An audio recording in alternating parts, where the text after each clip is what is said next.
All right, we're back with breaking news. Key Republican lawmakers are outraged over the surprise news that the United States is considering a significant withdrawal of forces from war-ravaged Syria. President Trump tweeted today, quote, "We have defeated ISIS in Syria. My only reason for being there during the Trump presidency." But it's a view not shared by even the Defense Department, which released a statement saying in part, quote, the coalition has liberated the ISIS-held territory, but the campaign against ISIS is not over. Around 2,000 troops are currently on the ground in Syria. Many are working to train local forces to fight ISIS. The New York Times reports Pentagon officials are still trying to talk Trump out of the proposal, arguing it would be, quote, a significant national security policy shift that would essentially cede foreign influence in Syria to Russia and Iran at a time when American policy calls for challenging both countries. The United States has been fighting alongside Kurdish-led forces in Syria for more than 4 years, several years after the conflict started in 2011. President Obama had been reluctant to get involved, but two things changed that. First, ISIS began to gain a foothold in the country, taking control of several cities and major towns.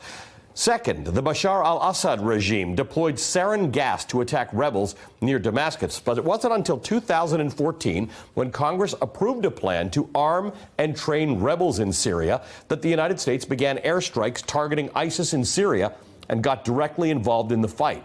According to the New York Times, it's estimated that more than 500,000 people have died as a result of the conflict in Syria, and there are millions of refugees. Joining us live, Jane Harman is the president and CEO of the Woodrow Wilson Center. Jane, there are understandable reasons why there are a lot of Americans who think this is a useless war. Why are we involved there? Why are we involved in Afghanistan? Why do we keep getting involved? The reality is, when you don't have a role to play in failed states, others will. Correct. Exactly. I think you nailed it in your introduction, Allie. I had two thoughts. Number one, I think we need troops, at least these trainers in Syria, much more than we need our troops along the Mexican border. That would be one thought. But my second thought is that I'm betting President Trump looked at his campaign promise list this week and saw that he's not getting his wall. So what's another unfulfilled promise? And that is getting troops out of Syria. He surprised his Middle East advisor, Brett McGurk. He surprised the Pentagon. He surprised Lindsey Graham and a lot of Republicans in the Senate. And I really don't think that the decision, if it is followed through on, makes any sense for the reasons you said. It creates a vacuum. It also deserts our ally, the Kurds, who have fought so fiercely alongside us to help liberate Iraq. And why are we walking away from them? And the Turks, yes, have some feud with some Kurdish clans, but the ones who have helped us are ones who are truly American allies and whom we should give a big thank you to. So you understand this a lot because you spent a lot of time talking about foreign relations. You still do. The error that we often make, and a lot of presidents have made this, is when you look at, I want to show, put up a map of some of the strongholds that ISIS has been forced out of. When it looks like your job is to force ISIS out of Aleppo and Raqqa and Idlib and places like that, and that feels like mission accomplished, we sometimes don't finish the job. The idea that ISIS may have been defeated in these strongholds doesn't mean Syria is stable. Right. And Syria isn't stable. Syria is led by a guy who used poison gas, as you pointed out, on his own people.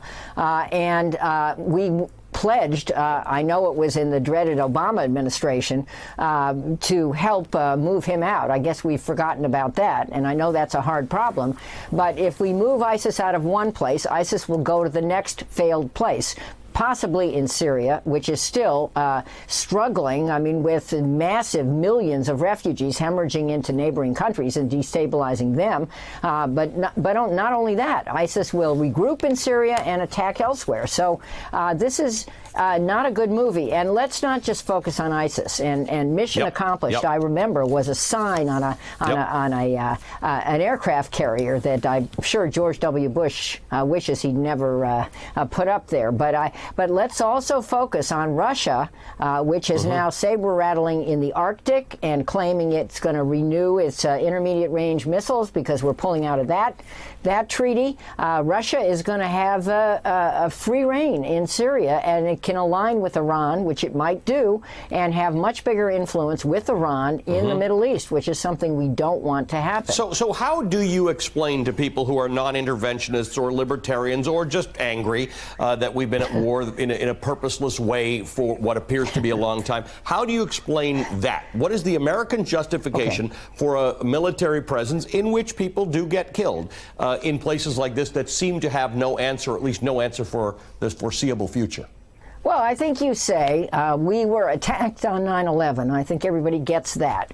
We unfortunately did not take advantage of the fact that the whole world, including Iran, offered to help us. We did, based on flawed intelligence, go into Iraq, and we are paying a huge price for that. But in addition to that, failed and failing governments throughout the Middle East have spawned a much larger and more complex terror movement, which is pledged to attack us and our interests in the region and in America or, along our border if they can get there. So we need to have a presence. We need to have a strategy along with our presence, which comes up with, in the end, it seems to me, a way to help governments help themselves in the region and prevent attacks against U.S. interests there or anywhere else. Hey, MSNBC fans, thanks for checking out our YouTube channel. Subscribe by clicking on that button down there and click on any of the videos here to watch the latest interviews and highlights. You can get more MSNBC for free every day with our newsletters. Just visit msnbc.com/newsletters to sign up now.